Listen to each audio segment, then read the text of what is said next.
On est là pour parler de ton activité. Est-ce que tu pourrais commencer par nous présenter ton parcours ? Alors oui, je peux en quelques mots. Mes études universitaires consistent en la biologie. J'ai étudié la biologie pendant 6 ans à Paris. Et puis ensuite, j'ai enseigné la biologie en lycée. Après quoi, j'ai décidé de cesser cette activité pour enseigner le yoga. Je suis professeure de yoga, hatha yoga traditionnel. Après quoi, je me suis formée à la kinésiologie. J'avais envie de travailler dans le domaine de la santé. Et par la kinésiologie, donc, j'ai eu une approche de l'humain, de la santé, chose que je ne pouvais pas avoir dans le cadre éducatif. Dans le cadre éducatif, je me suis vite rendu compte que la pédagogie n'était pas suffisante pour faciliter l'apprentissage ou résoudre des difficultés d'apprentissage. Donc voilà, j'avais un appel pour la santé. J'ai, après le yoga, donc, étudié la kinésiologie, enseigné la kinésiologie. Après quoi, je me suis arrêtée. Je me permets de t'interrompre. Est-ce que tu pourrais expliquer ce qu'est la kinésiologie ? Alors, la kinésiologie est un ensemble de techniques héritées de la médecine chinoise, héritées de la médecine ayurvédique, pour avoir une approche du corps, de l'énergie et des émotions, et par un certain nombre de techniques, arriver à libérer des stress qui sont soit limitants dans la vie de la personne, soit ont un impact sur leur santé. Kiné vient du mot muscle, et l'outil de la kinésiologie est d'avoir un accès à l'individu par un test qui est un test musculaire. Et par un test musculaire, donc, on peut aller chercher des stress en temps présent, des stress mémorisés, des stress hérités, généalogiques, et en travaillant sur ces différents plans, donc, avoir la possibilité de libérer de façon globale une difficulté. En kinésiologie, on travaille également en utilisant des techniques d'équilibration des hémisphères pour libérer les émotions. Il y a des techniques qui sont héritées de la médecine chinoise pour travailler sur les méridiens et les points d'acupuncture, et des techniques qui sont héritées de la médecine ayurvédique pour travailler en énergétique sous une autre forme, par le biais des centres énergétiques que l'on appelle les chakras, ou par le biais des enveloppes énergétiques qu'on appelle les auras. D'accord. Et donc tu disais, étape de ton parcours, la kinésiologie. Donc la kinésiologie m'a amenée donc à ouvrir un cabinet, à recevoir des gens en consultation, et pendant quelques années, enseigner à des gens qui se formaient à la kinésiologie. À l'école de kinésiologie, j'ai souhaité d'une part apporter une connaissance scientifique du fonctionnement de l'organisme en tant que physiologiste, parce que je me suis rendu compte qu'à l'école de kinésio, on formait des praticiens qui allaient rencontrer des gens venant les consulter pour des raisons de santé et qui n'avaient pas forcément la grille de lecture selon leur formation d'origine pour interpréter des problèmes de santé. Donc j'ai voulu amener une connaissance biologique qui me semblait fondamentale pour travailler dans le domaine de l'humain. Et par ailleurs, donc, on m'a demandé de proposer des modules. J'ai enseigné un module spécifique de spécialité qui s'appelle aura-kinésiologie. Dans le mot aura-kinésiologie, donc, il y a l'approche de travailler par les auras, donc de travailler sur les énergies périphériques. Et j'avais proposé un module qui s'appelait kinésiologie et intuition, en fin de cursus, pour amener les futurs praticiens à s'affranchir de la technique acquise, bien qu'elle soit nécessaire au départ, pour petit à petit proposer, sentir une pratique qui soit plus adaptée à l'individu, qui soit donc unique et non reproductible. Et donc le propos, c'était d'amener déjà à l'ouverture de cette perspective d'une part, et de proposer un travail qui permette d'accéder au fait de sentir l'individu au point de pouvoir proposer un travail unique, personnalisé et non reproductible. Voilà. Et donc c'est ce qui t'a amené à faire ce que tu fais aujourd'hui ? En partie. Ce qui m'a amené aussi à faire ce que je fais aujourd'hui, c'est que au cours de ma pratique d'accompagnement en consultation.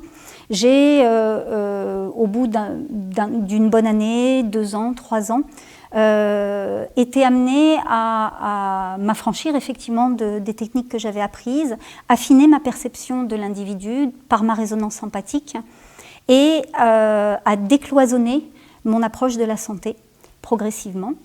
Et ce qui m'a permis de décloisonner beaucoup plus fortement a été que mon parcours de vie m'a amené à accompagner une de mes amies en fin de vie en 2006.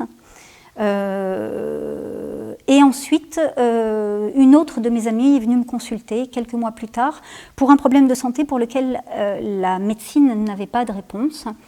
Et au lieu de résoudre ça dans le cadre d'une consultation, en fait, nous avons très vite basculé dans un travail beaucoup plus long, qui s'est fait sur plusieurs jours, plusieurs semaines, plusieurs mois, et qui m'a amené très progressivement, sans que je ne l'ai anticipé, à optimiser mes capacités de ressenti par un travail intérieur, avec l'outil qui est le mien, qui est la méditation sur l'observation des sensations.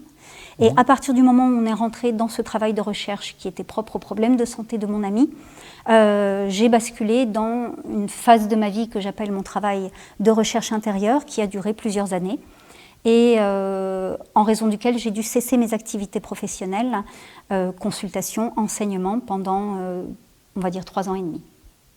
Et c'était une phase de ta vie où tu vivais en ermite ou comment ça s'est passé? Ça s'est passé très naturellement et très progressivement. C'est-à-dire que nous avons quitté le cabinet pour venir travailler dans mon espace de vie, dans mon habitation. Et nous avons très vite cessé de raisonner en termes de consultation et de séances. Et mes perceptions m'ont amené à sortir de l'individu et du problème de santé de mon ami pour en arriver à des choses beaucoup plus globales. J'avais l'habitude de travailler sur des mémoires propres à la généalogie, propres au vécu de la personne, à son enfance, à sa vie intra-utérine. Et très vite, j'ai basculé dans d'autres types de mémoires, d'autres types d'influences que l'influence familiale ou généalogique, notamment l'influence collective. Et ensuite, nous avons été amenés à faire des expériences énergétiques qui finalement étaient propres à mon travail de recherche, c'est-à-dire d'être relié au règne végétal, au règne minéral, au règne animal, ce qui voilà, est une perception de la santé presque écologique, d'être relié au collectif, d'être relié à l'histoire, d'être relié aux ondes de forme, faire des expériences très concrètes sur comment apparaît l'énergie dans l'espace en 3 dimensions, quelles sont ses conséquences, etc. Et donc ce travail de recherche est difficile à résumer en quelques lignes, m'a amené à des expériences parfois très éprouvantes, parfois toujours magnifiques, et sur plus de 3 ans en fait. D'accord. Donc tu as évoqué les termes de collectif, d'énergie, donc ça on va en reparler par la suite. Mais pour terminer sur ton parcours, ça t'amène à, grosso modo, aujourd'hui. Oui. Et comment tu définirais ton métier, qui est la question que j'aime bien te poser? Alors aujourd'hui, au sortir de ce travail, donc en 2010, j'étais en difficulté parce que je ne me sentais plus de reprendre mon travail tel que je l'avais quitté. J'ai pu dire des phrases aux personnes qui m'étaient proches comme je n'ai plus rien à dire. Ah mais ça c'est pas possible, il va bien falloir que tu expliques aux gens ce que tu as vécu, tout ça. J'ai eu un passage, une transition où j'étais dans l'indéfini de ne pas savoir, puisque j'avais quand même besoin de reprendre un métier, une activité sociale et professionnelle. Et à un moment donné, ça m'est venu de proposer un travail qui est un travail de groupe, uniquement un travail de groupe, que j'ai appelé cellule de vie, pour partager dans une dimension que j'appelle l'énergie de création, la possibilité de peut-être décloisonner certaines difficultés et avoir un vecteur de travail plus large, plus rapide, plus efficace que si je travaillais en individuel. Ce travail cellule de vie donc, a été proposé dans différents coins de France, à Mâcon, à Roanne, à Toulouse. J'ai fait ça pendant 2 ans. Et puis, progressivement, donc, ce travail sur l'énergie de création, on en reparlera plus tard, m'a amené ensuite à combiner les deux, c'est-à-dire à reprendre un travail en individuel en parallèle d'un travail en groupe, pour faire à la fois un travail sur la santé. Les gens viennent me voir parfois pour des problèmes de santé. Faire un travail d'évolution. Parfois, les gens viennent me voir parce qu'ils sont en besoin de changement, de transformation, avec des problématiques de choix, par exemple. Voilà, donc un travail sur l'évolution individuelle et collective. Mon impact à l'heure d'aujourd'hui, je pense, dépasse largement l'individu. D'accord. J'ai une question sur tes origines. Tu t'appelles Caroline Gupta. Oui. Tu as les origines indiennes. Est-ce que tu penses que ça t'a influencé dans ton parcours à certains moments, ou est-ce que ça influence ton travail aujourd'hui, tes origines indiennes? Sur mon parcours, sans aucun doute. Sans aucun doute. Dans mon histoire, je suis née d'un père indien et d'une mère française, mais je n'ai pas pour autant les deux cultures. Je n'ai pas été éduquée ni en contact avec ma famille paternelle. De ce fait, ce qui était au départ un manque a motivé ma recherche au départ. Et donc, lorsque j'ai fini mes études universitaires, c'est assez naturellement que je suis allée, lorsque j'ai eu envie de découvrir l'énergie, faire un travail sur mon corps par l'énergie, avoir un début d'approche de la spiritualité, c'est assez naturellement que je suis allée à la recherche de mes origines indiennes. Je dis souvent que si j'avais eu un père chinois, j'aurais peut-être fait du tai chi et je me serais intéressée au Tao. Il se trouve que j'ai un géniteur indien et que dans ce manque, voilà, j'ai été amenée à passer par le yoga, par la méditation d'origine indienne et par cette approche de l'énergie. Donc sans aucun doute, ça a eu une influence. Et pourquoi ce nom, la source aux étoiles? Nous l'avons choisi en fonction d'un certain nombre de paramètres, des paramètres qui sont liés à la qualité de l'environnement. Nous avons un très bel espace vert avec beaucoup de force naturelle. Ce lieu nous offre un parc magnifique avec des arbres centenaires. Nous avons de l'eau de source qui coule en abondance toute l'année avec beaucoup de force de présence juste attenante à notre bâtisse. Cette maison qui est en pierre a de grandes qualités en termes d'ancrage et d'enracinement, donc une grande force pour enraciner notre travail. Nous avions besoin, au moment où nous avons été nomades pendant un certain temps, pour que les stages que je propose puissent prendre résidence, nous avons loué différents lieux dans différentes régions de France. Et à un moment donné, donc, être nomade est devenu trop fatigant et voilà, on avait décidé que dans notre évolution, avoir un lieu fondateur est devenu une nécessité. Celui-ci s'est présenté. Le facteur de notre choix a porté sur les qualités de l'environnement. Nous sommes au pied du Vercors avec la force minérale qui est là, présente. La source aux étoiles est aussi très facilement accessible, ce qui est aussi un facteur de choix. Donc nous ne sommes pas complètement reculés en pleine montagne, mais ça présente aussi la possibilité d'être aussi pas trop reculés des activités humaines et de permettre donc aux gens de venir fréquenter nos activités facilement. Et pourquoi tu l'as appelée la source aux étoiles? Alors, la source aux étoiles, ça m'est venu comme ça, il fallait trouver un nom. Donc, nous sommes une équipe de 5 personnes à faire fonctionner ce lieu. Mes collègues, j'en parlerai plus tard, donc nous menons ensemble un travail de recherche. Et donc, voilà, on s'est dit, il faut trouver un nom pour le lieu, on va réfléchir chacun dans son coin. Et en fait, le nom du lieu m'est venu tout seul. Je dis souvent que je ne suis pas aussi sûre que nous ayons choisi le lieu, que le lieu nous ait choisi lui-même, en ce sens que j'ai pas eu de grands ressentis quand nous l'avons visité la première fois sur place, mais quand nous sommes repartis, en fait très très vite, en fait, c'est comme si le lieu m'avait rattrapé en disant « Eh oh, ce lieu il est super, il est pour vous ». Voilà. La source aux étoiles, d'une part, c'est parce que nous avons une source, donc ça tombait sous le sens. Ça coule de source. Ça coule de source. Que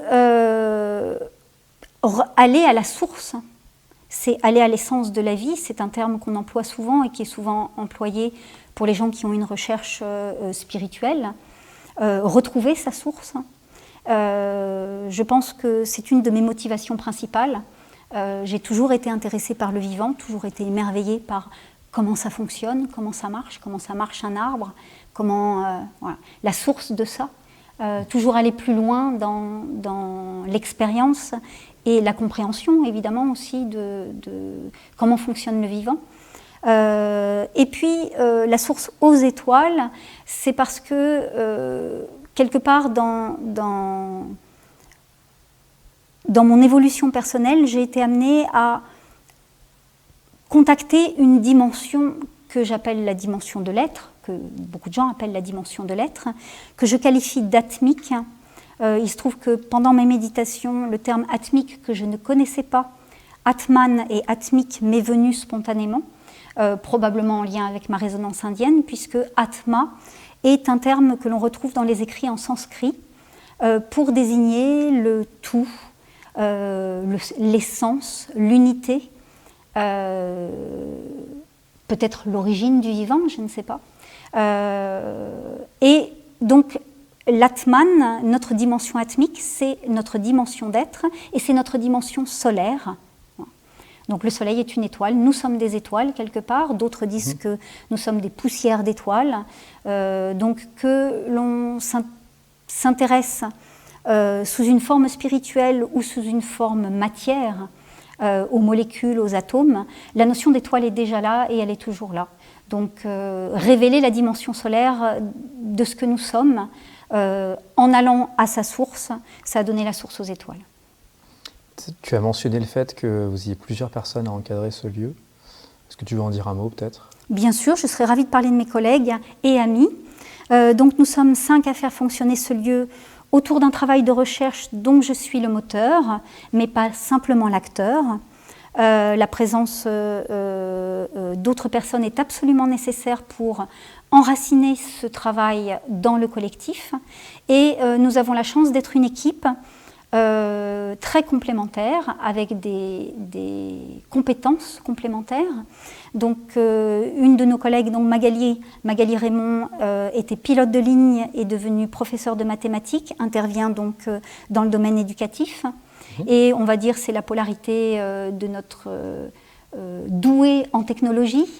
C'est elle qui permet donc de faire un site internet. Voilà. Elle a bien sûr beaucoup d'autres qualités. Nous avons une collègue qui est médecin homéopathe, Emmanuelle Meunier, qui apporte donc une connaissance médicale qui complète largement ma connaissance en biologie et en physiologie, parce que je n'ai pas eu d'études propres en pathologie. Donc à nous deux, on a une approche de la santé plus globale. Je n'ai aucune connaissance en matière d'homéopathie, mais ensemble, nous essayons d'avoir une approche de l'homéopathie différente. Ça fait partie d'une polarité de notre travail de recherche. Il y a donc Magali Raymond et Emmanuelle Meunier sont respectivement présidentes et secrétaires de l'association qui fait fonctionner ce lieu. Et puis, il y a Florence Corsial, qui, elle, vient du milieu, elle est éducatrice, et elle a beaucoup travaillé dans le milieu du handicap, donc travailler en contact avec des êtres différents, qui fonctionnent différemment de nous, je pense que c'est très important, c'est une ouverture au vivant très importante. Et puis nous avons donc Véronique Piguet qui était responsable d'un jardin passerelle, qui a travaillé dans la toute petite enfance, qui maintenant travaille en lycée dans sa transition professionnelle. Mais voilà, donc ça nous permet d'avoir, donc c'est une équipe de femmes. Nous avons bien sûr dans l'association beaucoup de bénévoles qui nous donnent un coup de main et qui apportent comme toi donc des idées, des compétences, des bonnes volontés et beaucoup de cœur. Ça c'est très précieux. Merci. Tu as parlé d'énergie tout à l'heure quand tu as évoqué ton parcours. C'est l'axe central de votre travail ici. Est-ce que tu pourrais nous en dire un peu plus? C'est quoi exactement déjà scientifiquement l'énergie? Alors, c'est une question délicate en matière de science, puisque la médecine et la science occidentale quelque part, nie les phénomènes énergétiques encore à l'heure d'aujourd'hui, ce qui n'est pas le cas des médecines orientales, comme la médecine chinoise ou la médecine ayurvédique, qui sont basées dessus. Même l'homéopathie, on commence à en entendre parler maintenant beaucoup plus. Mais... Alors, je vais répondre en tant que biologiste, je ne suis pas physicienne. En tant que biologiste, la définition est très moléculaire, c'est-à-dire qu'on définit l'énergie, c'est-à-dire ce qui fait fonctionner les cellules, comme étant une molécule carburant des cellules. Cette molécule carburant des cellules, on l'appelle l'ATP, ATP, pour adénosine triphosphate. Et cette molécule qui est fabriquée par les cellules fabriquent leur carburant par un métabolisme qui est le métabolisme de la respiration. Les cellules respirent et le métabolisme respiratoire amène les cellules à fabriquer une cellule carburant, l'adénosine triphosphate, qui est considérée comme la molécule énergétique et dont la dégradation biochimique libère, la réaction chimique libère de l'énergie qui sert d'autres réactions biochimiques qui font fonctionner notre métabolisme. Ça, c'est la définition scientifique telle qu'elle existe à l'heure d'aujourd'hui. Et on est capable, nous, de contrôler cette énergie-là ? Alors, ceci est une définition, puisque tu m'as parlé de science scientifique. Maintenant, dans mon travail, l'approche de l'énergie est très différente et elle rejoint des pratiques comme le yoga ou le tai chi ou des pratiques qu'on qualifie d'énergétiques, à savoir que l'énergie dans ces cultures est définie comme étant environnante. C'est une énergie qui anime le vivant. On l'appelle le prana dans la culture indienne, on l'appelle le ki ou le chi en Chine et au Japon. Et cette énergie environnementale, mais aussi qui fait fonctionner le vivant, est palpable en termes de rayonnement, en termes de densité, en termes de circulation.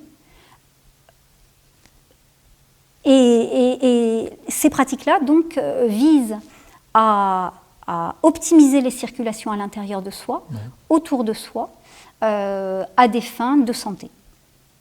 Et quel lien tu fais ou on fait entre justement ces énergies-là, les sensations physiques qu'on peut avoir, les émotions, donc peut-être un peu plus complexes, et puis la pensée, le mental? Je n'aurai pas de réponse absolue à cette question. Je dirais simplement que tout est énergie, que la matière est une forme d'énergie densifiée, que par conséquent nous pouvons approcher la matière vivante, puisque c'est mon propos, selon ses différents degrés de densification, et que donc il n'y a pas forcément de séparation entre le corps physique et le corps énergétique, c'est simplement des densités croissantes, et que, outre les histoires de densité, il y a des fréquences, des spectres de fréquences qui correspondent plus à notre fonctionnement mental, notre énergie mentale, des spectres de fréquences qui correspondent plus à notre fonctionnement émotionnel, des spectres de fréquences qui correspondent plus à notre fonctionnement physique, et qu'il est possible, en affinant notre ressenti, d'avoir un contact non plus simplement avec les manifestations physiques, mais avec ce qui précède la manifestation physique de ces différentes rubriques de notre fonctionnement, en fait. Alors, tu évoques le fait d'affiner ce ressenti énergétique.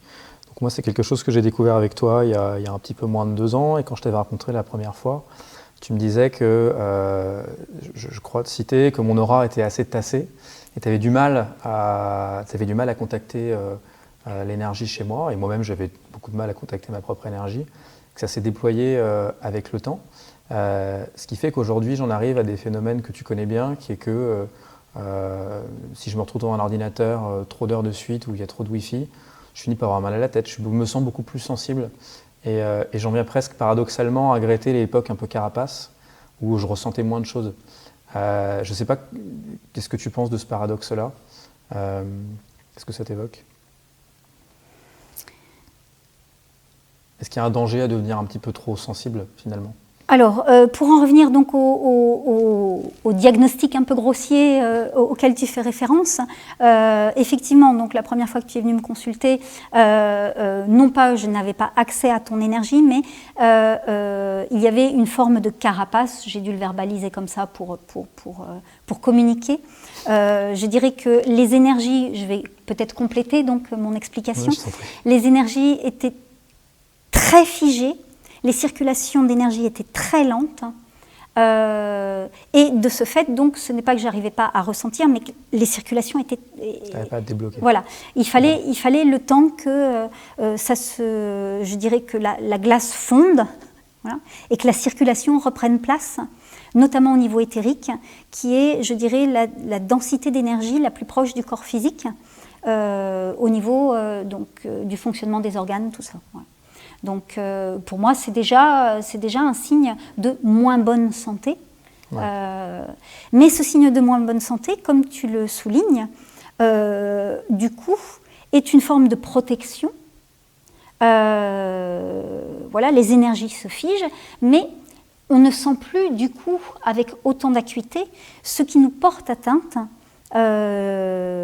autant qu'on sent moins ce qui nous fait du bien, d'ailleurs. Ouais. Les perceptions deviennent plus grossières en matière de nuisibilité comme en matière de bienfait, de mieux-être, de cohérence. Oui, tout est lissé, quoi. Voilà, tout est lissé. Ouais. Et qu'est-ce qui fait que toi, tu as cette qualité de ressenti plus que d'autres personnes, plus que moi, par exemple? Je dirais que tout le monde a accès à un ressenti énergétique. Ceci est finalement très banal. Les animaux l'ont. C'est quelque chose d'omniprésent. Simplement, nous nous en sommes éloignés, plus ou moins, selon les gens. Il suffit de faire cette expérience très simple. J'invite même les novices à faire cette expérience. Simplement de rapprocher ses mains, comme ça, la paume de ses mains, et d'être attentif à ces sensations jusqu'à percevoir quelque part une densité de présence entre les deux mains, presque même comme lorsqu'on approche deux aimants, on a une sensation à un moment donné, une force. Voilà. Et ça, c'est une densité, déjà un premier contact avec la densité énergétique. On peut également, une fois qu'on a ce ressenti, déplacer sa main, soit à proximité du corps de quelqu'un, soit de son propre corps, jusqu'à ressentir à un moment donné une densité. Voilà, quelque chose là, qui est là. Voilà. Et ça, c'est une première approche. Après, tout le monde peut sentir. Après, un ressenti, c'est comme tout, ça s'affine, c'est comme tous les sens. Tous les sens peuvent s'affiner. Ils s'affinent par une pratique. En ce qui me concerne, je dirais que mon ressenti énergétique s'est affiné par la pratique de la méditation et d'une technique de méditation que l'on appelle Vipassana, qui travaille sur l'observation des sensations à la surface du corps, à distance du corps et à l'intérieur du corps. Donc ceci m'a amené à beaucoup affiner mon ressenti. Par ailleurs, je pourrais rajouter qu'effectivement, bien que ce ressenti soit commun, banal et naturel, je pense que nous n'avons pas tous forcément la même sensibilité. Ça fait partie des différences entre les gens. Et pour illustrer ceci, souvent je prends l'image des arbres. Si vous prenez un chêne, vous regardez les feuilles de chêne, et si on regarde par exemple un arbre comme le peuplier tremble, le peuplier tremble a des feuilles qui sont au bout d'un long pédoncule, comme ça, et quand il y a une brise, ces feuilles, comme son nom l'indique, elles font comme ça, voilà, elles tremblent très très vite. Et si vous avez un chêne à côté, avec des feuilles de chêne, pour la même brise, le peuplier tremble va beaucoup agiter ses feuilles, d'où son nom, et le chêne, on va voir les feuilles faire juste comme ça. Donc on va dire que de nature, le peuplier tremble est infiniment plus, il vibre plus au moindre souffle d'air, et le chêne moins. En termes d'énergétique, c'est pareil, je dirais que je fais partie d'essence des peupliers trembles, c'est-à-dire que les moindres mouvements énergétiques, je les ressens peut-être plus fortement que d'autres personnes, mais je ne suis pas le seul peuplier tremble sur Terre. D'accord. On a vu énormément de de différents thèmes de travail autour de l'énergie en atelier ici. Je me souviens par exemple à la volée de l'énergie de la conception, donc des formes d'énergie complexes que voilà, moi je ne suis pas capable d'en avoir l'intuition comme ça. Est-ce qu'il y en a une infinité? Est-ce que tu continues à en découvrir au fur et à mesure de ton travail? Est-ce que tu peux nous en dire un peu plus? Alors, mon travail de recherche, notre travail de recherche, consiste effectivement à entrer en contact avec différentes qualités d'énergie, dont nous sommes le transformateur. Par exemple, l'énergie de vie reste l'énergie de vie. Vu que nous fonctionnons avec un système mental, un système émotionnel, un système physiologique, cette énergie se transforme par le fonctionnement de nos organes, par notre fonctionnement mental, par notre fonctionnement émotionnel. Et notre travail nous amène à entrer en contact avec ces différentes qualités d'énergie et à voir comment elles se transforment en fonction de nos états, de nos activités, et comment également l'interaction énergétique a un impact dans la communication humaine, comment le fonctionnement collectif, c'est-à-dire en termes de culture, en termes de pays, en termes de vécu collectif, a un impact aussi sur l'écologie, parce que ça reste de l'énergie, sur le reste du fonctionnement vivant, le règne végétal, le règne animal, et comment il a aussi un impact sur l'individu en retour. Je ne sais pas si ça répond un peu à ta question. Oui, complètement. Juste avant, tu avais évoqué la méditation. Je vais en profiter pour lire un passage d'un de tes livres, Triptyque, que tu as écrit il y a quelques années. On va revenir à tes deux livres juste après. Mais je pense que ça peut être une bonne introduction au travail que tu fais autour de la méditation. Alors, je vais essayer d'y mettre le ton. Donc, tu as écrit « Méditer en observant les sensations avec équanimité mène à l'accueil total. Les amalgames créés par association mentale, leur réactivité en désir ou rejet se décristallisent lentement. L'équanimité fluidifie, la neutralité fige. Méditer n'est pas réfléchir. La réflexion est le jeu du miroir qui reconnaît, mais à l'envers. Le mental crée des miroirs à l'infini si on ne l'amène pas à terre. Les pensées troublent l'esprit comme l'argile une eau claire. Lorsque les particules se posent, la transparence revient. Alors arrête la tambouille mentale, écoute les sensations te dire combien tu es vivant, et tout se fait tout seul. Est-ce que tu peux peut-être élaborer un petit peu sur ce qui pour moi est un peu une définition des bienfaits de la méditation? Comment tu l'utilises par exemple en atelier? Comment j'utilise? Alors effectivement, la méditation reste une base fondamentale de mes propositions de travail, en stage, en atelier. Comment on l'utilise? Nous méditons ensemble.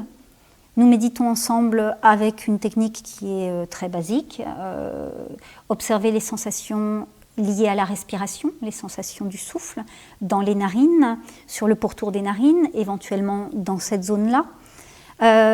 Observer les sensations dans la paume des mains, observer les sensations, comment ça respire autour de moi, ça c'est une première chose. On va dire qu'avec ça, on a de quoi travailler une vie. À quoi ça sert? Méditer sert à porter son attention sur une seule chose. Dans la tradition indienne, on dit que notre système mental est comme un singe qui saute de branche en branche, d'idée en émotion, d'émotion en idée, et que c'est ce que j'appelle la tambouille mentale, visiblement dans cet écrit. C'est-à-dire que je représente toujours notre fonctionnement mental un peu comme une suspension d'argile, une suspension argileuse. Vous savez, si on mélange de la poudre d'argile dans un verre d'eau et qu'on touille, on va dire notre système mental est ce qui agite ces suspensions argileuses. Et donc, on a dans l'esprit un espèce de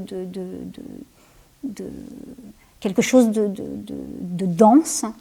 Et que la méditation, c'est un peu comme en portant notre attention sur une seule chose, en cessant de laisser notre esprit aller de branche en branche, de pensée en émotion et d'émotion en pensée. En le posant sur une seule chose, notre esprit va petit à petit se calmer Et en se calmant, ça fait un petit peu comme dans une suspension d'argile, c'est-à-dire que les particules vont petit à petit sédimenter au fond du verre et on va avoir donc une clarté qui apparaît, qui est l'eau. Et cette eau, en fait, c'est la base même de ce qui fait circuler les informations qui sont propres aux vivants, telles qu'elles nous parviennent. Je dis souvent que dans mon travail, j'ai été amenée à approcher l'eau, non plus sous sa forme physique et ses 3 dimensions, liquide, gazeux, solide, mais l'eau comme un phénomène qui, de par mon approche, en tous les cas, je dirais, existe sous 12 formes différentes. Et pour moi, l'eau est un phénomène qui véhicule les informations du vivant. Donc, lorsque la méditation nous amène à cette clarté, les informations du vivant, les informations de la source, de l'essence, de la dimension unitaire, nous parviennent avec plus de clarté. C'est donc la dimension de conscience. D'accord, c'est à ça que ça sert. Moi, tu m'as beaucoup recommandé de méditer dans le cadre d'interrogations que je peux avoir sur des choix de vie. Comment tu dirais justement qu'améliorer son ressenti permet de mieux choisir où on va? Alors, nous avons une difficulté en français, c'est que le terme méditer est souvent employé pour désigner le fait de réfléchir longuement à un problème. Alors, ceci est fort dommageable, car la méditation, telle que je viens de l'expliquer, est une pratique et une technique à part entière qui consiste justement à sortir du cercle de la pensée. Alors, à propos de méditation, toujours, moi, tu m'as conseillé à certains moments importants de ma vie où j'avais des choix à faire, de méditer. Est-ce que tu peux nous en dire un peu plus sur justement comment la méditation peut aider à affiner ses choix? Alors, nous avons une difficulté en français, c'est que le terme méditer est souvent employé pour désigner le fait de penser longuement à un problème.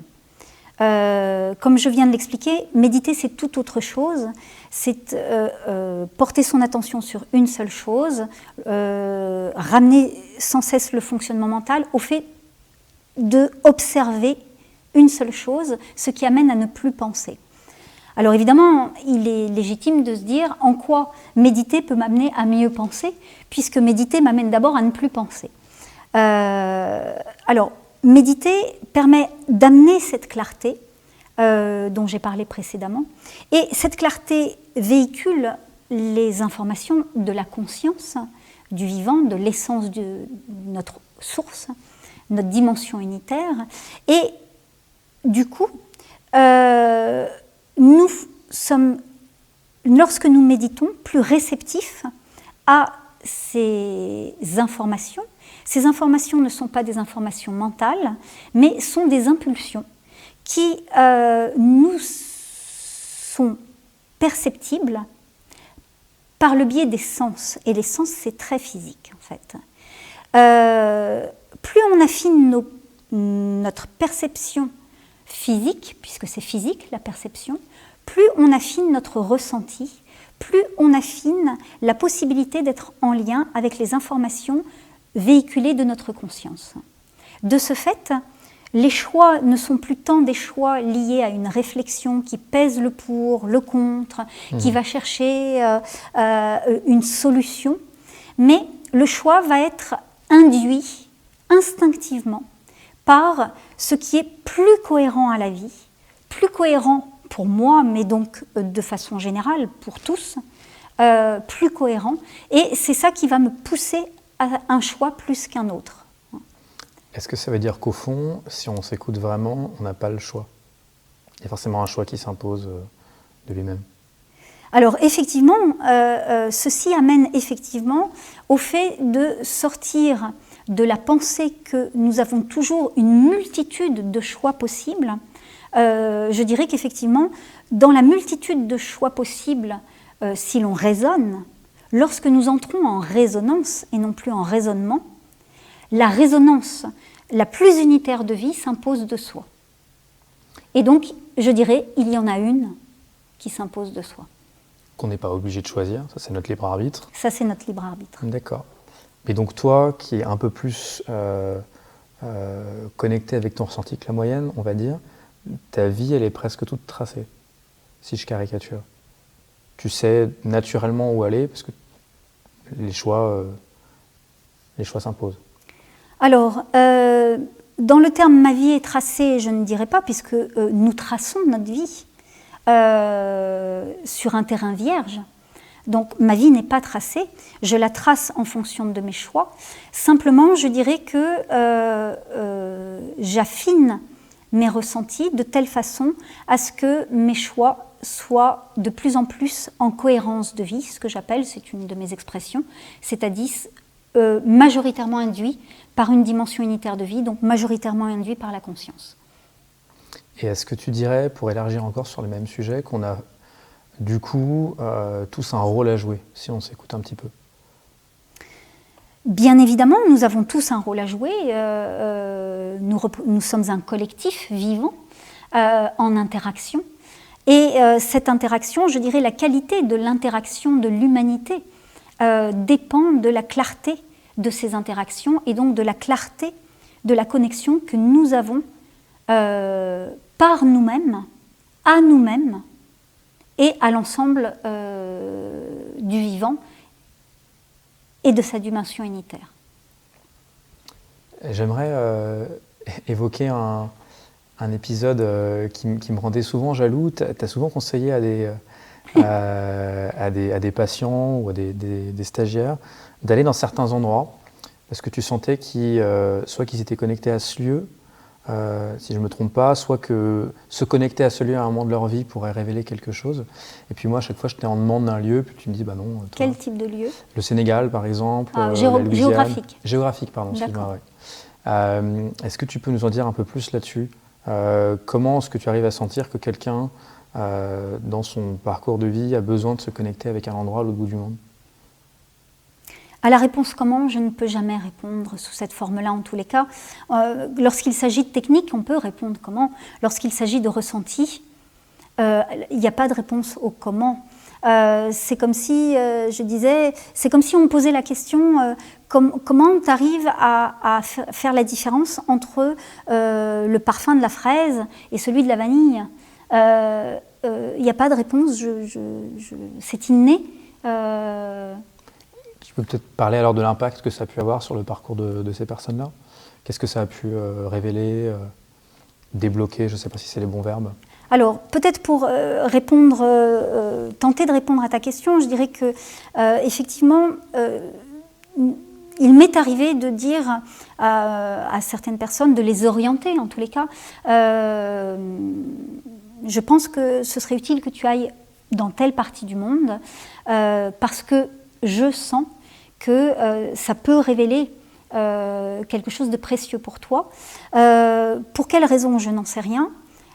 Il y a plusieurs explications possibles. En termes de mémoire, on peut être en lien avec certaines cultures plus que d'autres. En termes de tellurique, je dirais que à la surface du globe, si certaines cultures se sont développées à différents endroits du globe et pas à d'autres, c'est aussi parce que la surface de la Terre n'est pas énergétiquement identique partout et que certaines qualités se manifestent, qualités énergétiques, telluriques, se manifestent à certains points du globe plutôt qu'à d'autres, et que le simple fait d'aller physiquement, au-delà de la dimension culturelle, bien que ce soit intrinsèquement lié, le fait d'aller physiquement à certains endroits du globe peut amener à révéler des choses en termes de sensations, pour le coup, par le biais des sensations, par le biais du contact physique, et que, voilà, il y a, en termes de chemin de vie, c'est vrai que nous avons fait l'expérience à quelques reprises que j'ai donné cette orientation, que la personne se soit dit a priori que ça ne lui parlait pas du tout, et a posteriori que c'était visiblement un passage extrêmement important dans sa vie. Mais est-ce que je peux en dire plus à ce sujet? Je ne sais pas. Tu as évoqué donc une explication potentielle qui est tellurique, une première qui est de la mémoire. J'ai du mal à comprendre quel lien il peut y avoir entre une personne et un pays à l'autre bout du monde en termes de mémoire. C'est la mémoire de quoi? Alors, dans le langage On entend parler des mémoires familiales, des mémoires généalogiques, on entend parler des mémoires karmiques. Sur ce domaine, je suis, on va dire, assez terre à terre dans la dimension des mémoires, notamment sur le terme karmique. Je dis plutôt que sur le thème karmique, nous sommes, selon notre constitution, sensibles à des collectifs différents. J'entends par collectif des dimensions de l'histoire humaine différentes, soit en termes de période, soit en termes d'expression. Par exemple, en ce qui me concerne, je travaille dans le domaine du vivant, de la guérison, au sens large du terme, de la conscience. Je suis donc, par exemple, reliée au collectif des guérisseurs, au collectif chamanique, au collectif des sorcières, à mon grand regret, avec tout ce que ça a eu de dommageable sur ce collectif-là. Donc, c'est à la fois un collectif culturel. Le chamanisme a été développé dans différentes cultures. C'est à la fois un collectif historique. Tout le monde, ou un certain nombre de personnes, sait comment les personnes qui avaient des capacités de guérison, notamment féminines, ont été qualifiées de sorcières et ont eu des traitements absolument dramatiques. Donc voilà.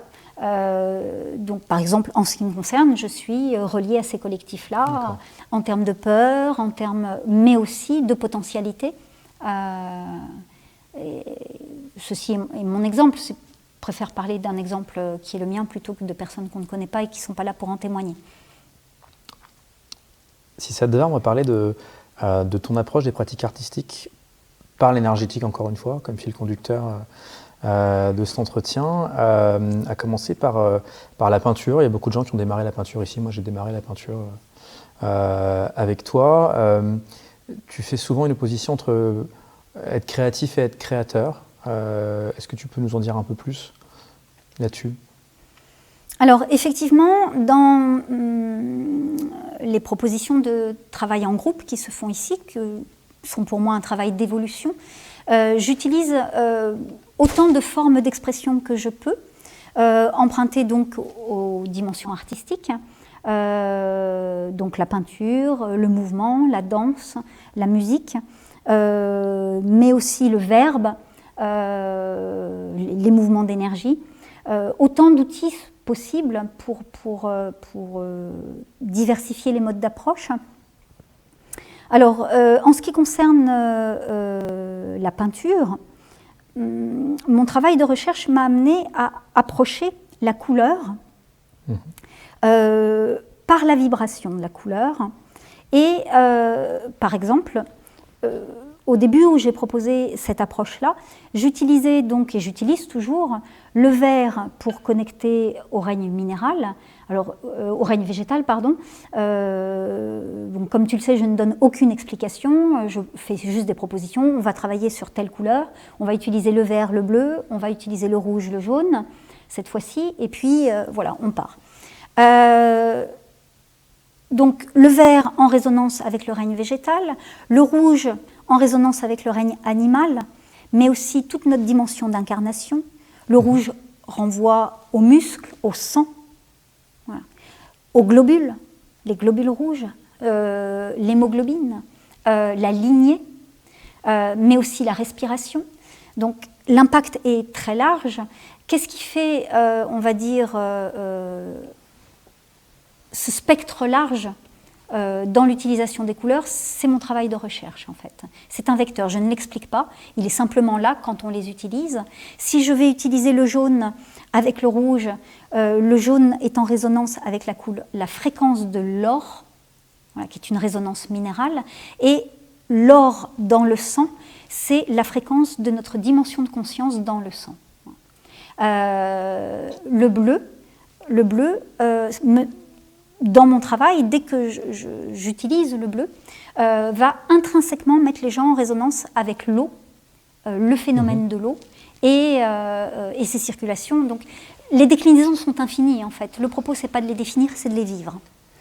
Et je vais quand même me permettre de te poser la question de la connexion avec le noir, parce que tu me fais toujours travailler sur le rouge et le noir, alors que j'ai toujours envie de travailler sur le vert, et je comprends jamais pourquoi. Alors, pas toujours. Les quelques expériences de peinture que nous avons faites, elles ont été peu nombreuses en fait. Je t'ai suggéré donc de travailler avec le rouge, le noir, et ensuite de mettre du blanc, ce qui introduisait le rouge, le rose. Voilà. Je ne donne jamais d'explication. Bon, puisque nous sommes en entretien et en interview, je vais te donner un petit bout de réponse, mais tu n'en auras pas plus. C'est tout simplement parce qu'il était absolument nécessaire d'aborder la dimension de création pour toi, dans un premier temps en t'affranchissant des connexions et des interactions avec ta lignée généalogique, familiale et généalogique. Mais ce qui est traduit par le rouge. Par le rouge. Ensuite, le noir, voilà, c'est les deuils, mais aussi toute la densité, toutes les couleurs sont dans le noir. Voilà. Mais ça, c'est une explication mentale et je n'aime pas donner trop d'explications mentales parce qu'elles sont extrêmement limitantes, extrêmement limitantes. Et le rose, c'était une façon de faire un lien et d'amener de la douceur, de contacter dans cette dimension qui est très incarnée, en fait, la douceur de ton féminin et de ton cœur d'homme, en fait, dans l'expression de l'émergence de ta dimension créatrice. Il y a une autre particularité du travail de peinture que tu nous fais faire, c'est que parfois, et encore une fois je le dis avec mes mots, pour qu'on ressente mieux les choses, tu ne nous fais pas travailler avec notre main droite, par exemple. Tu nous fais travailler parfois avec ma main gauche, avec mes pieds. Je crois comprendre pour démentaliser, parce que la main droite étant plutôt le prolongement du cerveau, pour démentaliser la création. Est-ce que tu peux en dire un peu plus peut-être là-dessus ? Alors, je vais revenir à ta question précédente parce que je me rends compte qu'il y a des choses que je n'ai pas clarifiées en termes de vocabulaire. C'est-à-dire que j'utilise les outils artistiques, donc créatifs, mais mon propos n'est pas de faire de la créativité. Mon propos, c'est de permettre l'émergence de la création, donc de notre dimension unitaire, de notre essence de vie, de notre dimension d'être, dans le processus de la création. Je distingue donc le fait d'être créatif du fait d'être créateur. Être créatif, c'est pouvoir donner forme facilement à la matière. Certains ont cette potentialité développée plus que d'autres. Bien sûr, dans les ateliers, nous devenons de plus en plus créatifs, puisque on utilise des outils, on se familiarise avec, donc on devient plus créatif. Mais mon propos, c'est d'être de plus en plus créateur. C'est que la question qui se pose, c'est lorsque quelque chose s'exprime, c'est qu'est-ce qui s'exprime en fait ? Or, dans une expression artistique, qu'il s'agisse de peinture, de sculpture, de mouvement, de musique, de chant, il y a souvent un amalgame entre l'expression de soi et l'émergence du soi. L'expression de soi, c'est quelque chose qui touche à la personnalité, qui touche à l'ego. Et dans l'expression de soi, il y a tout un tas de choses qui se mélangent, c'est-à-dire le désir. Je désire exprimer ça. Mais je désire exprimer ça, c'est différent de ce que j'appelle l'envie. L'envie, pour moi, c'est ce qui nous porte en vie. Et ce qui nous porte en vie, c'est notre dimension d'être, en fait. Donc tout mon propos, c'est dans l'accompagnement par l'approche énergétique des pratiques artistiques, ça va être de permettre cette émergence. C'est-à-dire d'une dimension unitaire. Et cette dimension unitaire, à partir du moment où elle peut émerger, où elle peut s'exprimer, elle peut être mise en œuvre, non pas pour faire un chef-d'œuvre, mais pour que la mise en œuvre soit le moteur de nos actions incarnées, de nos actions dans la vie, de nos choix, de notre coopération, de notre capacité à agir ensemble de façon constructive et cohérente au vivant. C'est ça le propos de mon travail. Donc, créatif, créateur, deux choses différentes. D'accord ? La créativité, la création, deux choses différentes. La création reliée à notre dimension d'être, reliée à la cohérence du vivant. C'est extrêmement important. Pourquoi ? Parce que avoir des idées, c'est bien, c'est nécessaire. Mais je suis scientifique, fondamentalement scientifique, la science a créé énormément de choses. Dans ces choses, on peut remettre en question la cohérence de ce qui a été créé. Est-ce que c'est cohérent, donc est-ce que c'est bon pour le vivant, ou est-ce que c'est moins cohérent, et dans ces moins cohérents, est-ce que c'est nuisible pour le vivant? La question se pose pour tout un tas de choses. Je suis biologiste. À l'heure d'aujourd'hui, nous sommes à l'époque des nanotechnologies, nous sommes à l'époque des manipulations génétiques.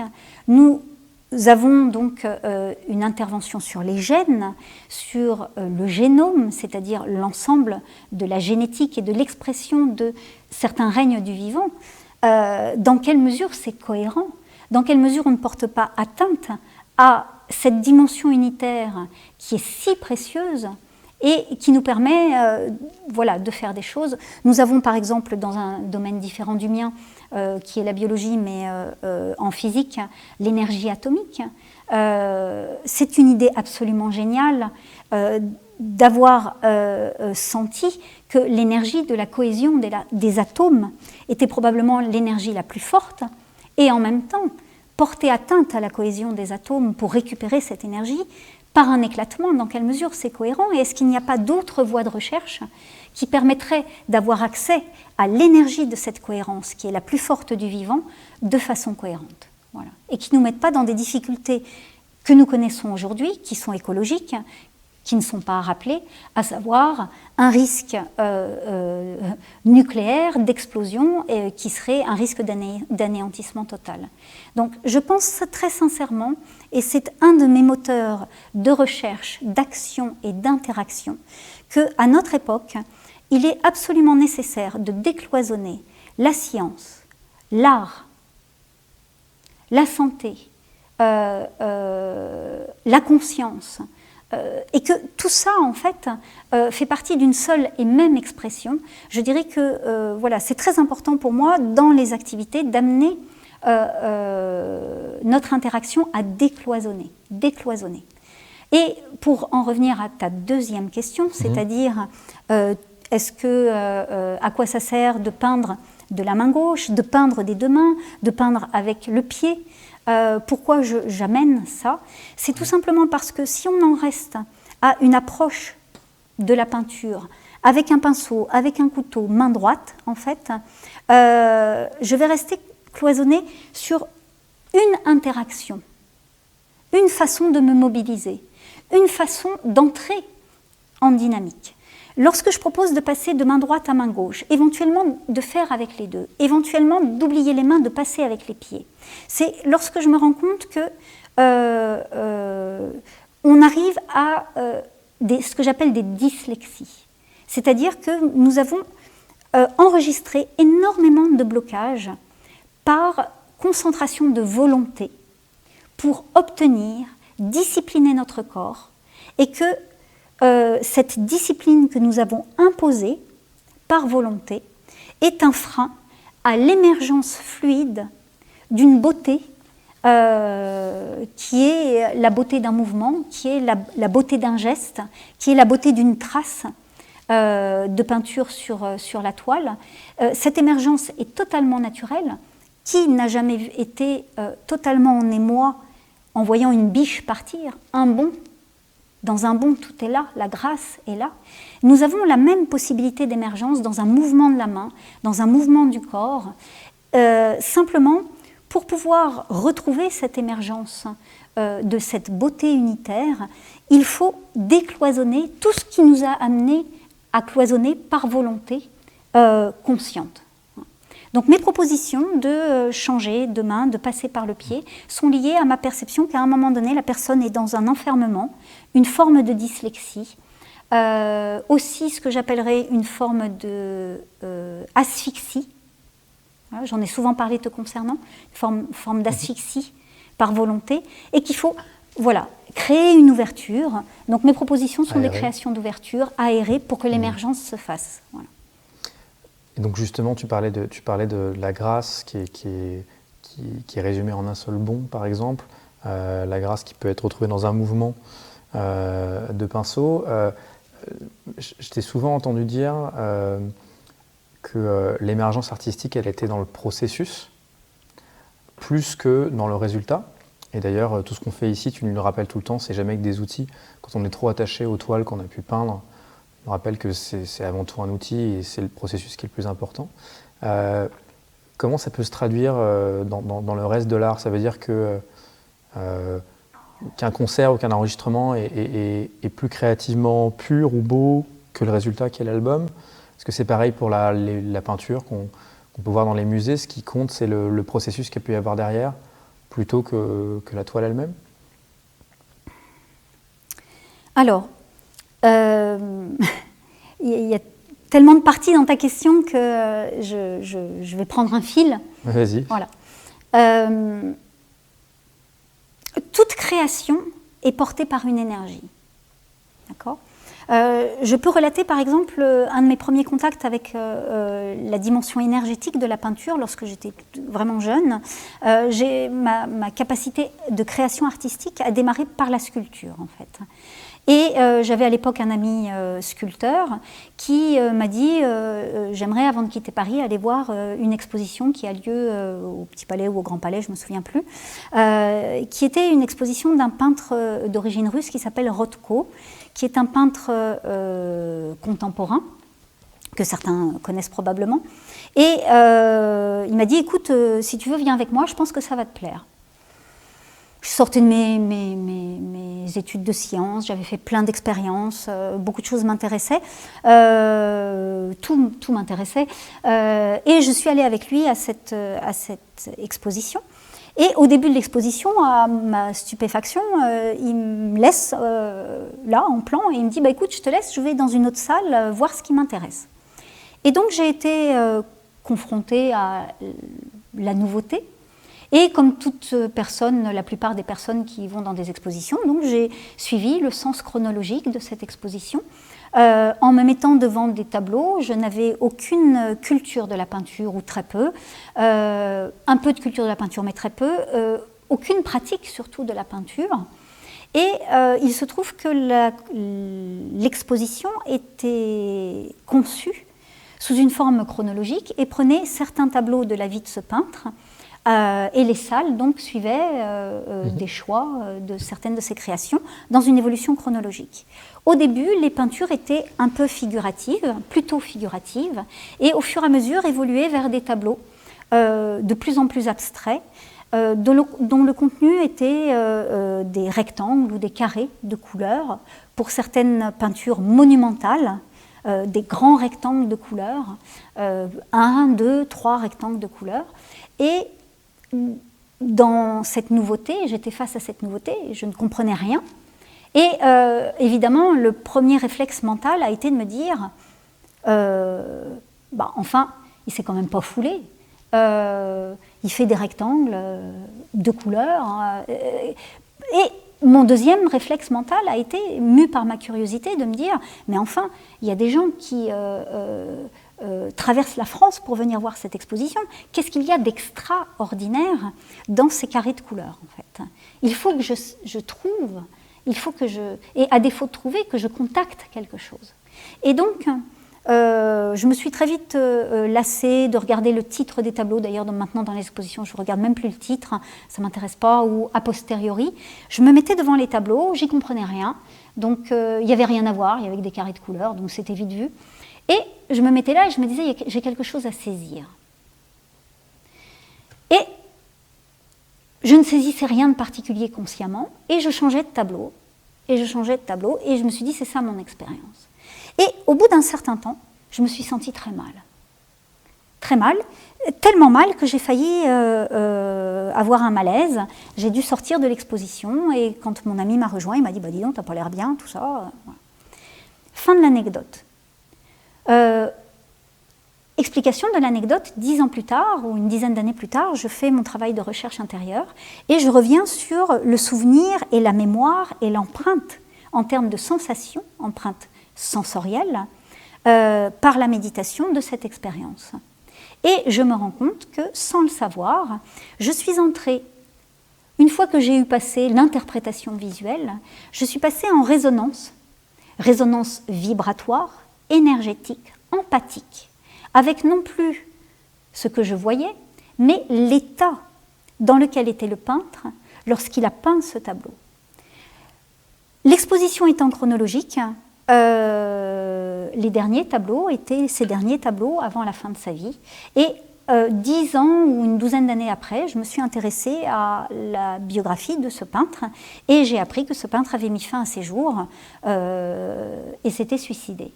J'en ai donc déduit, et très concrètement en recontactant mes sensations, que je suis entrée en résonance avec l'énergie dans laquelle était ce peintre dans sa peinture, et que, en partie, cette énergie était une énergie d'angoisse, ou en tous les cas, ce n'est pas à moi de dire ce qu'il vivait, je n'en sais rien, mais de détresse, peu importe les mots qu'on met dessus, mais en tous les cas l'énergie qui l'a amené à mettre fin à ses jours, et j'ai été mal.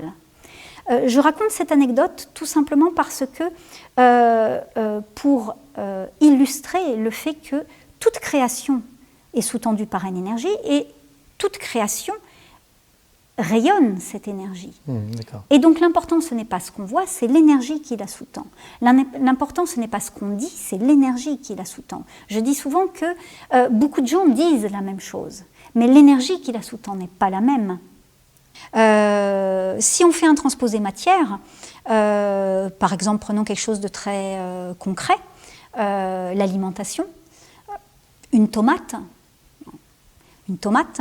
la technologie a développé des méthodes de culture modernes, par exemple les méthodes de culture hors sol, en partant du principe qu'un pied de tomate a besoin de tels minéraux, et on a fait une culture hors sol où les racines des plantes de tomates ne sont plus dans la terre, mais on lui apporte voilà, les minéraux dont elle a besoin, l'eau dont elle a besoin, et ça va faire une tomate. Et puis on peut prendre celle qui sort du jardin de mon grand-père, une tomate qui est du grand-père d'à côté qui fait de la culture uniquement bio, qui va utiliser du compost et pas d'engrais industriels. Et puis on peut prendre, je ne sais pas moi, quelqu'un qui s'intéresse à la biodynamie, et ça nous fait je ne sais plus combien de tomates, 4 tomates différentes. Ces 4 tomates, elles peuvent être de très belles tomates. Elles peuvent être facilement vendables, elles peuvent avoir dans leur composition chimique exactement la même quantité de minéraux, la même quantité de tout ce que vous voulez. Il n'empêche que vibratoirement, elles n'auront pas la même qualité en fait. Elles n'auront pas la même qualité gustative, d'ailleurs ça c'est un fait. Selon notre sensibilité, on peut le ressentir ou non.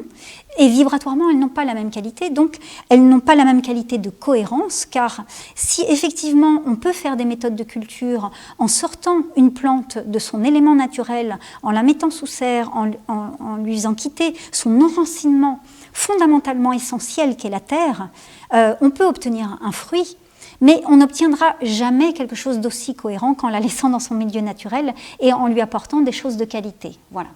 Donc tout ça pour dire que l'énergie qui la sous-tend n'est pas la même, et pourtant c'est une tomate que je peux très bien mettre dans mon assiette, et on ne peut pas visuellement voir la différence. Voilà. Tu as parlé de la connexion vibratoire que tu as eue avec le peintre Rothko et à travers son histoire. Dans Triptyque, tu démarres sur la connexion que tu as pu avoir avec Chagall. Est-ce que tu peux nous en dire un peu plus ? Un petit peu. Un petit peu, c'est quelque chose de très intime. Qu'est-ce que je peux partager d'intéressant à ce sujet ? Ce qui est intéressant dans mon rapport à la peinture de Chagall, par exemple, c'est que je n'aime pas la peinture de Chagall. Ce n'est pas une peinture qui m'intéresse. Je n'aime pas ces personnages, je n'aime pas ces poules, je n'aime pas ces vaches, je n'aime pas... donc le côté figuratif de la peinture de Chagall ne me plaît pas. Elle ne me séduit pas. En revanche, j'ai été totalement en résonance avec la peinture de Chagall, sous une forme vibratoire qui me dépasse complètement en fait, et qui dépasse donc ce qui peut m'intéresser et ne pas m'intéresser. m'accrocher visuellement ou ne pas m'accrocher visuellement. Il y a infiniment d'autres peintures qui m'accrochent visuellement, mais je suis rentrée en résonance empathique d'être avec la peinture de Chagall par la couleur, en fait. Et l'infinie délicatesse dans l'expression de sa couleur. Et cette infinie délicatesse est visuelle, donc c'est par le regard, mais au-delà du regard, en fait, je suis rentrée dans la dimension solaire de l'expression de sa couleur, en fait. C'est donc une peinture qui ne me plaît pas, qui ne m'intéresse pas, et qui me touche au plus profondément de moi-même, et j'ai une connexion avec cette peinture qui me parle de moi. Donc ça, c'est intéressant, parce que je ne la mettrai pas dans mon salon. Malgré ça. Malgré ça. Malgré ça. Je mettrai autre chose. Donc, ce qui est intéressant, c'est que ce qui nous touche le plus profondément dans notre dimension d'être n'est pas forcément ce qui nous plaît. Et ça, je trouve ça intéressant comme témoignage, et aussi pour illustrer comment j'accompagne les ateliers à la création, car on est très vite rattrapé, surtout quand on fait de la peinture, parce qu'on voit directement ce qu'on fait. Dans la danse, c'est plus difficile, parce que ça passe plus par le regard de l'autre. Mais on est beaucoup influencé par ce qui nous plaît, ou ce que l'on veut produire qui plaise. Donc c'est pas vraiment ce qui nous plaît. C'est ce qu'on projette. C'est ça, c'est-à-dire que dans l'expression artistique, il y a beaucoup de projections identitaires. L'émergence du soi, l'émergence de cette dimension unitaire de la conscience, elle s'en fout que ça plaise ou que ça plaise pas, parce que la beauté n'a rien à voir avec le fait que ce soit agréable ou désagréable, en fait. La beauté, elle l'est. Et être et paraître sont deux choses différentes. Quand on produit quelque chose qui se voit, on est obligatoirement rattrapé par qu'est-ce qui paraît de ce que je fais. Et tout mon propos d'accompagnement, c'est d'arriver à ne pas être rattrapé majoritairement par ça, même si ça a toujours en partie une influence. Parce que l'émergence ne peut pas se faire si je suis occupée par des projections identitaires. Et ce qui me permet de faire un lien avec ce que j'appelle les foyers de création gémellaires, c'est-à-dire il y a notre foyer de création authentique, celui qui est l'émergence de la conscience, qui est direct, et puis c'est-à-dire que ma conscience ensemence, c'est la dimension Père, ma conscience nourrit une autre dimension cohérente de moi, nourrit ma création et la fait naître. Mais nous avons des foyers, ce que j'appelle des foyers de création gémellaire, qui est, je crée, non pas je crée en fonction de ce que je suis, ma dimension d'être, mais je crée en fonction de ce que je veux être, ou voudrais être, ou bien je crée en fonction de ce que l'on veut que je sois. Voilà. Nous sommes en permanence déséquilibrés dans notre processus créateur par je crée en fonction de ce que je veux ou voudrais être ou ce que j'ai voulu être et je crée en fonction de ce que l'on veut que je sois. Le propos de ce vecteur de travail, c'est de s'affranchir suffisamment pour que l'émergence de notre dimension de conscience, de notre dimension unitaire se fasse, pour une création plus cohérente à la vie. Donc, typiquement, quand moi j'ai envie de m'éclater sur du verre, potentiellement c'est que je suis en train de projeter quelque chose. Pas forcément. Alors, pour alors, ça peut être parce que le verre me paraît plus joli, ou parce que j'ai besoin de respirer et avoir un petit peu de diversité, changer d'activité. Très bien, il n'y a pas de mal à ça. Simplement, si à un moment donné, dans le processus créateur, quelqu'un me dit, parce qu'au départ j'ai dit rouge et noir, quelqu'un me dit « Oh, j'ai envie de faire du vert, est-ce que je peux faire du vert ?» Bien sûr, tu peux si tu veux, mais je vais dire « Je te conseille de rester dans le rouge et le noir. » Pourquoi ?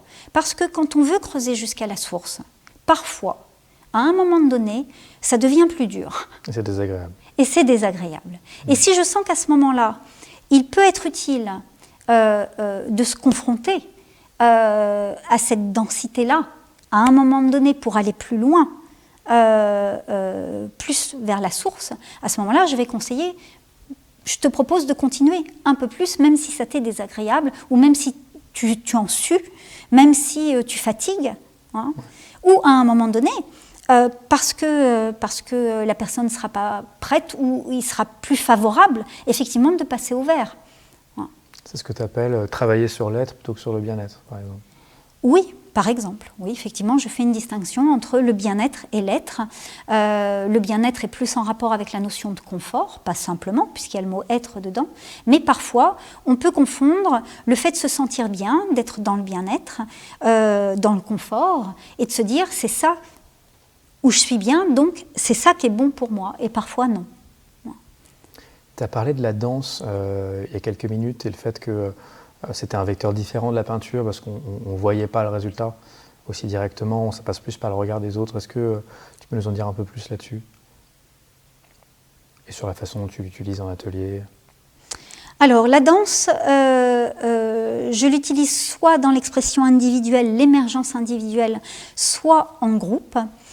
Très peu encore à l'heure d'aujourd'hui, hein, dans le travail tu en as fait l'expérience, très peu en émergence individuelle pour l'instant, parce que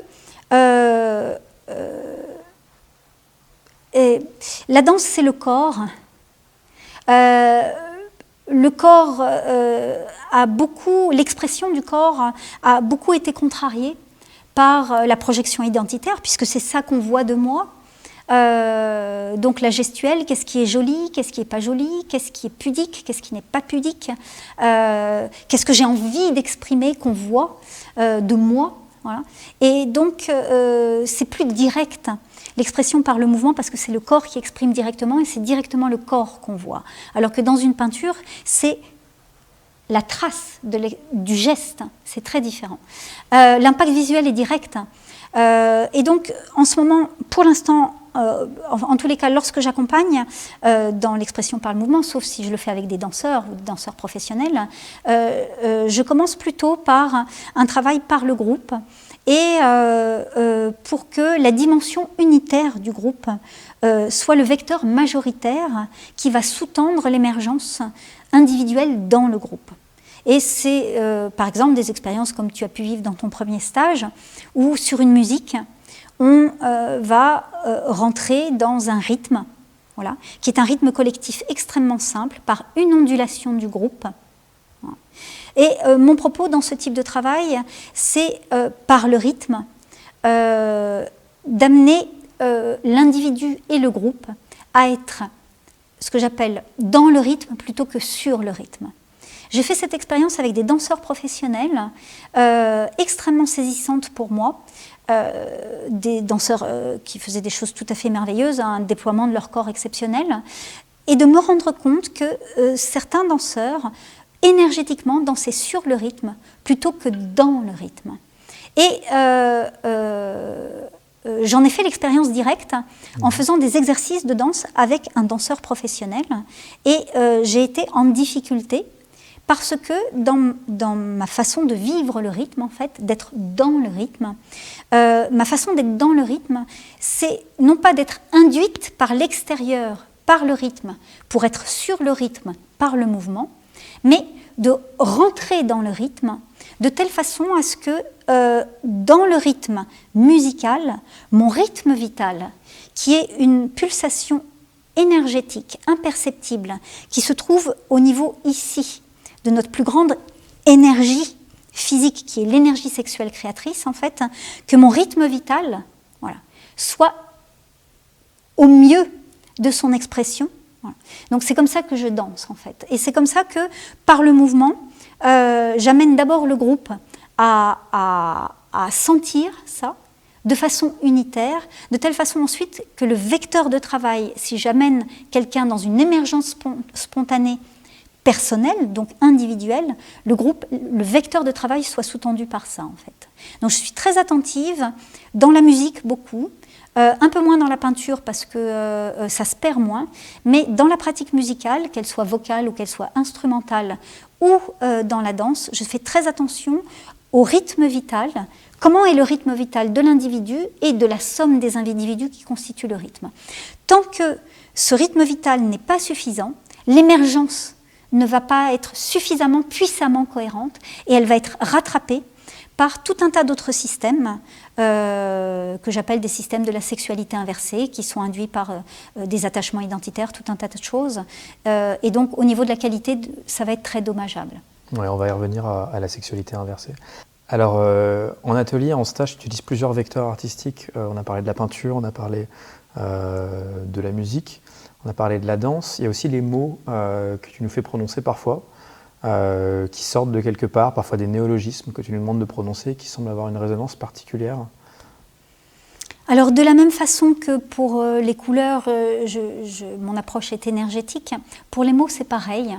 C'est-à-dire que l'impact des mots n'est pas simplement dans le sens du langage grammatical tel que nous l'avons appris pour formuler et exprimer notre pensée, et que si on utilise des mots pour leur sonorité, ou si on fait des néologismes en créant des mots composés, ce qui par exemple dans la langue allemande est très présent. Par exemple, la langue allemande est structurée, il y a des mots où on comprend le sens, la façon dont il est composé.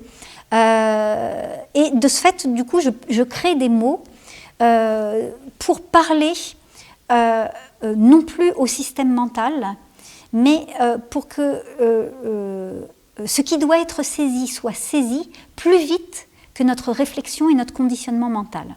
Et ça, c'est très efficace. À l'extrême, je n'ai pas encore pu avoir un groupe suffisamment avancé dans ce type de travail pour l'expérimenter, mais à l'extrême, je pourrais utiliser un langage sous une forme qui n'aurait plus aucun sens grammatical, mais qui aurait un impact infiniment plus fort que ma parole explicative, en fait. J'attends vivement ce moment.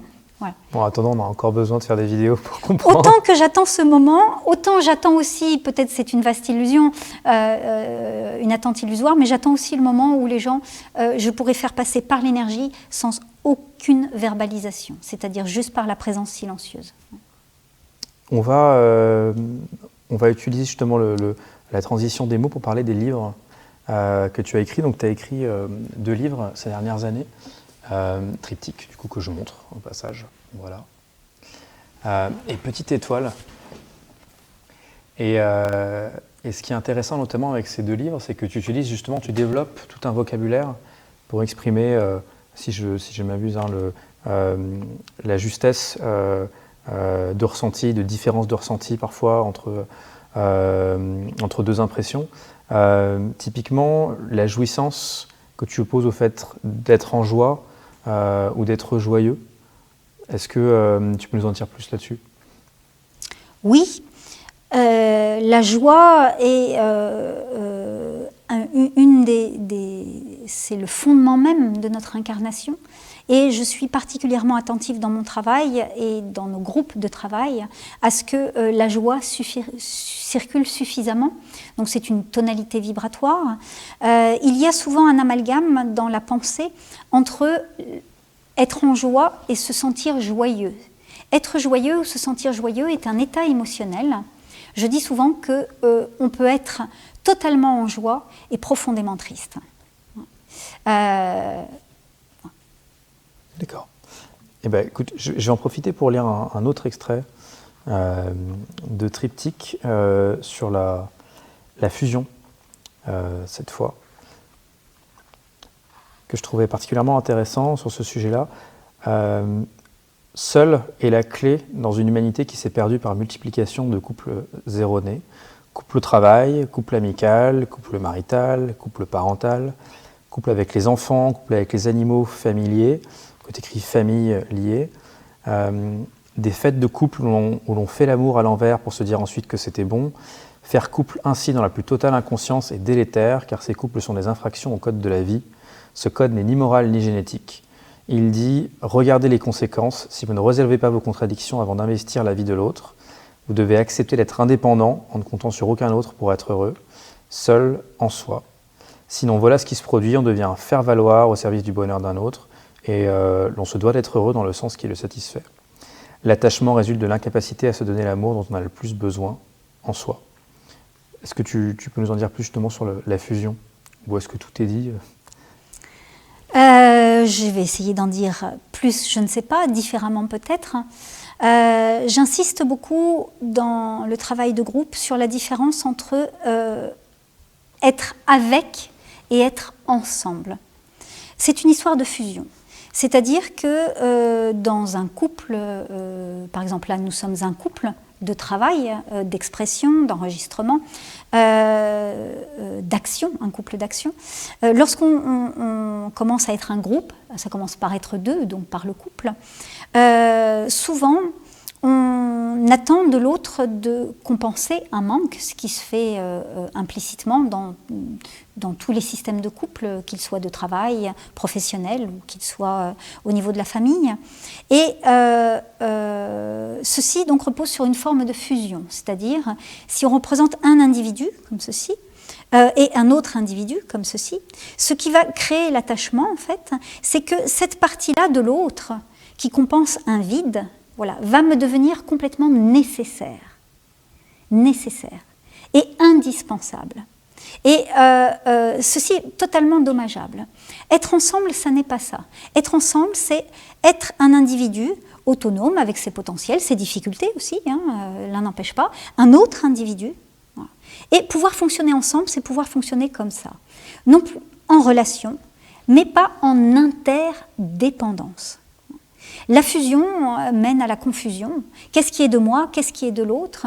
À la dépendance, à l'interdépendance. Et l'interdépendance est fort nuisible au déploiement de toute action, qu'elle soit familiale, qu'elle soit sociale, qu'elle soit professionnelle, artistique même. Donc ça, c'est fondamental. Un autre thème aussi que tu développes dans Triptyque, c'est celui de la sexualité inversée, ce que tu appelles la sexualité inversée. Alors la sexualité inversée est un thème difficile d'aborder en 2 minutes. Je vais faire mon possible. La sexualité inversée, alors déjà, qu'est-ce que j'entends par sexualité ? Peut-être certains vont être déçus, mais pour moi, la sexualité, c'est être pénétré par la vie. J'emploie volontairement le terme pénétrer, qui a une connotation sexuelle. Donc, être pénétré par la vie, c'est asexué, qu'on soit un homme, qu'on soit une femme. Être pénétré par la vie, c'est la sexualité à l'état pur. Que je sois pénétré par la vie seule, dans la nature, dans une action, dans une expression artistique, dans une relation amoureuse, dans une relation sexuelle. Voilà. Être pénétré par la vie. La sexualité inversée, au sens plus réduit de la sexualité, c'est non plus être mu par son envie profonde, celle qui met mon être en vie, mais par un désir ou par des désirs. À partir du moment où je vais chercher la satisfaction de mes désirs, si je ne fais pas la différence entre mes désirs et mes envies, celles qui mettent mon être en vie, il va y avoir une grande confusion, sachant que la satisfaction des désirs mène à la frustration, ce que la satisfaction des envies ne mène pas à la frustration. Donc, tout ce qui est du registre de la sexualité inversée est mu par la satisfaction des désirs et la frustration qui en découle. Qu'il s'agisse du domaine sexuel au sens très réduit du terme, c'est-à-dire un rapport dans un couple, un rapport sexuel, mais c'est aussi une histoire de consommation, c'est aussi une histoire d'alimentation, c'est aussi une histoire de relation, voilà. D'accord, donc dans le désir, tu vas mettre par exemple les plaisirs addictifs. Absolument, tous. Dans lesquels on pourrait basculer. Donc comment je mange, comment j'achète, voilà. Qu'est-ce que j'achète, l'énergie qui la sous-tend. Il y a d'autres thèmes que tu développes avec ton propre vocabulaire, comme par exemple la différence entre la séparation et la rupture. Oui, alors sur ce thème-là, je dis souvent que beaucoup de gens acceptent la séparation, peu acceptent la rupture. Pourquoi c'est important ? Parce que la rupture, dans un processus de transformation, est un passage essentiel et nécessaire à toute naissance. Nous vivons dans notre processus de vie un certain nombre de naissances qui, lorsque notre chemin de vie est majoritairement mu par notre conscience, des naissances évolutives, Et la vie nous le montre, la naissance commence par une rupture, toujours. Elle est indissociable. Toute naissance commence par une rupture avec le corps maternel, celui avec lequel j'ai été en relation pendant un temps, ce qui m'a nourri pendant un temps. Et la première des ruptures à la naissance, notre naissance physique, notre naissance d'incarnation, c'est la délivrance, c'est le moment où le placenta, les gens pensent toujours quand on coupe le cordon, mais en définitive, biologiquement, c'est au moment où le placenta se décroche. Le placenta est un organe qui est constitué à partir de tissus issus de l'embryon et issus du corps maternel. Et à la naissance, donc, si la naissance était naturelle, il n'y aurait pas de coupure du cordon avant la délivrance. La délivrance se fait au moment où le placenta se décroche, hein, et la rupture avec le corps maternel se fait à ce moment-là, et non pas au moment où on coupe le cordon. La rupture est indissociable à toute naissance. Dans tout chemin de vie cohérent, il y a des moments de rupture. Les moments de rupture sont douloureux. Ce sont des moments de crise et des moments de crise positive qui sont nécessaires. Il y a aussi le thème de la colère sur lequel tu nous fais travailler assez souvent. Déjà, pourquoi et quelle distinction tu fais avec la rage et la furie, je crois? Alors, effectivement, en termes de qualité énergétique, j'ai été amenée à mettre le doigt sur la distinction entre la colère, la rage et le fait d'être furieux. La furie, c'est la colère de l'ego. On est furieux quand notre ego n'est pas content, et notamment lorsqu'il est en frustration. Ça, c'est une tonalité de la colère. Qu'est-ce que la colère? La colère, si on sort du jugement, la colère est une énergie de vie. Et qu'est-ce qui fait la colère? C'est lorsque notre énergie créatrice, notre énergie de vie créatrice est empêchée. Lorsque notre énergie de vie créatrice est empêchée, ce qui est une frustration de l'être, on pourrait dire, à ce moment-là, ceci génère une colère.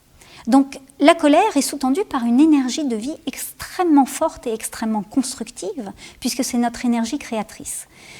De ce fait, travailler sur la colère revient à libérer notre énergie de vie. C'est absolument essentiel. Lorsque l'expression de la colère n'a pas pu se faire, pour plusieurs raisons, censure personnelle, censure sociale, cette énergie est refoulée. Je refoule mes colères.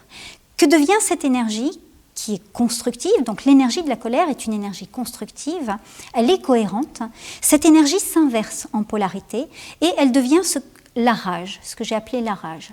Donc, et cette rage, parce que sa polarité est inversée, devient destructive, involutive et dommageable. Dommageable pour la santé individuelle, dommageable pour la santé collective, et ça devient une affaire d'écologie. Travailler sur ces colères, c'est une affaire d'écologie. Pourquoi? Parce que nous produisons, nous sommes des transformateurs d'énergie, et par notre système mental et émotionnel, nous transformons l'énergie de vie. Lorsqu'un collectif est en colère, ça fait comme l'évaporation crée des nuages. Ça fait des nuages de colère. C'est ce que j'appelle une énergie collective. Une énergie collective, voilà, qui est de la nature de la rage, c'est-à-dire une énergie de colère qui ne s'est pas libérée. Cette rage, elle grandit, elle fait un nuage, et à un moment donné, il se passe un phénomène météorologique, énergétique, qu'il va falloir, pour la santé individuelle et collective, que cette rage s'évacue.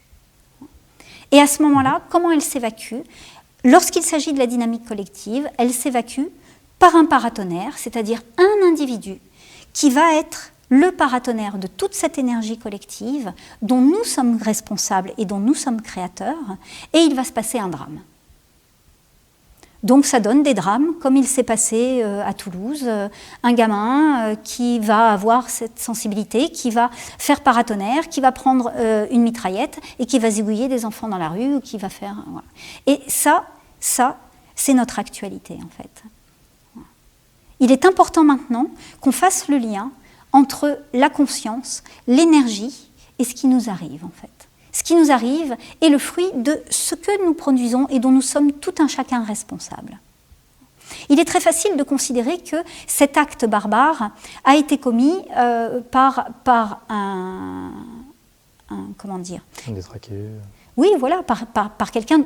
Mais nous sommes autant responsables, en fait. Oui. Autant responsables. Ça, c'est très important. Donc, travailler sur la colère, la rage et débloquer cette énergie fait partie du processus lorsque j'accompagne individuellement les gens ou en travail de groupe. C'est absolument nécessaire. Et lorsque la colère est dégagée, lorsque les rages sont épurées, à ce moment-là, l'émergence peut se faire en force cohérente de vie. Et il n'y a que comme ça qu'on peut retrouver son énergie sexuelle créatrice.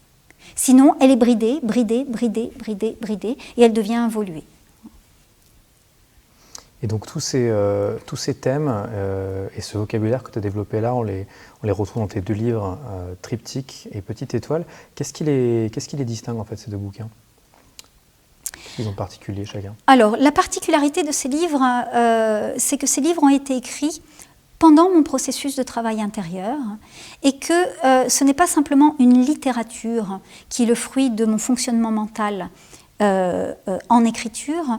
Ces livres sont chacun un processus et ils sont sous-tendus par l'énergie du processus que j'ai vécu. Donc ça, c'est une de leurs particularités. Donc toute personne qui investit dans cette lecture, quelque part, vit un processus, voilà, à la mesure de ce qu'il est prêt à vivre, de ce qu'il est prêt à contacter, bien sûr. Et ce processus, donc, est celui que j'ai vécu. Pour cette raison, j'ose dire que ces livres sont initiatiques, puisque le processus que j'ai vécu était un processus de décloisonnement en ouverture de conscience. Toute personne est donc quelque part dans ce vecteur-là, et en ce sens, je les considère comme initiatiques, même si on peut considérer que le terme peut-être est un petit peu pompeux, parce que chacun de ces livres amène à un décloisonnement. En particulier le premier, donc Petite Étoile, qui est un écrit plus court. On peut le considérer comme un roman initiatique, bien qu'il soit très court. Et dans ce processus, la particularité, c'est que j'utilise un langage avec beaucoup de liberté. Je considère que ce langage fonctionne sur 12 plans différents, dont la compréhension mentale est un des plans, mais il y a aussi la forme de la résonance sonore, et il y a la résonance symbolique, et puis il y a tout un tas d'autres plans. Ce qui fait que la lecture peut être à la fois déroutante parfois, passionnante peut-être. C'est un voyage intérieur à part entière, autrement que par le système explicatif qui expliquerait la spiritualité par l'extérieur. J'ai pris donc beaucoup de liberté d'écriture. En même temps, ce livre est très structuré, il a sa structure à part entière. Cette structure n'est pas une structure uniquement mentalement identifiable. Le deuxième livre, Triptyque, est plutôt un essai littéraire, c'est-à-dire qu'il comprend à la fois des passages qui ne font pas en priorité appel à la compréhension mentale, mais ce ne sont que des passages, et il y a dans cet écrit un certain nombre de passages explicatifs, didactifs, notamment à certains thèmes que tu as évoqués, comme la rage, la colère, la conséquence, la méditation, le processus créateur. Voilà. Donc, dans Triptyque, je considère que c'est un livre qui fait suite à Petite Étoile, même s'ils peuvent être tous les 2 lus séparément. Et ils sont une unité à part entière chacun, mais certaines personnes curieuses de certaines explications trouveront des systèmes explicatifs dans Triptyque. On arrive à la conclusion. La question la plus évidente qui nous reste, c'est pourquoi tu fais tout ça, pourquoi tu fais ce métier? Parce qu'il me met en joie. Parce que je ne fais jamais 2 fois la même chose. Qu'il est fondamentalement créateur. Parce que il est intrinsèquement lié à mon chemin de vie. Et que c'est un travail, c'est la recherche de toute une vie, et également qu'il me permet de le communiquer et d'être en relation d'être avec les gens que je rencontre. Est-ce un métier? C'était le mot de la fin du coup. D'accord. Merci Caroline. Merci.